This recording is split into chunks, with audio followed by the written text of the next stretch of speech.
the idea that pans out that takes us up into this level. This is only a 50-minute chart. If we drop down into a 5-minute chart, more setup. Fair value gap in here. From this candle's high to this candle's open, very small one. Trades down into it, rebalance to a bullish order block. Expands on the upside. We have a fair value gap here. Trades down to it. Does it go beyond it? Yes. Where's it trade into? The bullish order block. Where's your stop going to be? It needs to be below a swing low. It wouldn't be anywhere near here. It wouldn't got stopped out. We have nothing else in here. Yeah, nothing else in here. And after that, expands on the upside.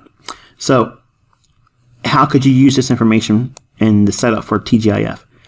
If you're looking at like fair value gaps down here, okay, we trade below this low here, which is all that's necessary, trading to that low. We get it here and here. You could have got that fill on the upside. We can take a fib.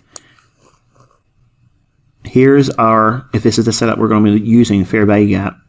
If we trade to that price point up to the 30 level, I'll do the 20 level in a second, but here's our unrealized dealing range, equilibrium. So your setup has to form between this low and the equilibrium price point.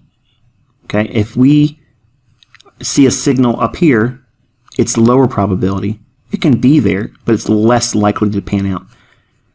Your fair value gap, your bullish order block, your optimal trade entry, okay, those will be better from this price point and under to here. And every setup I just gave you was in that discount market. From this level down to your projected entry, this is a discount. This is where it's high probability for it to expand up.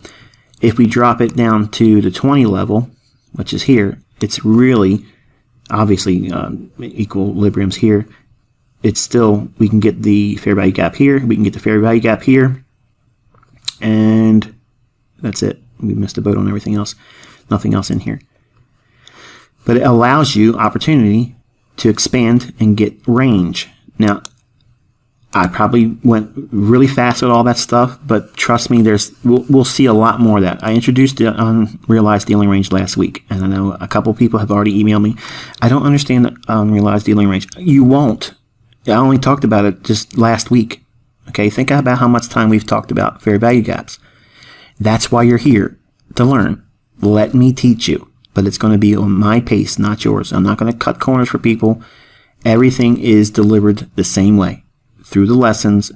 When it's applicable with real examples, you can see it. It's not contrived. It's not the bones about what it is. And I'll show you with many examples and more insights as we go. Just trust the process.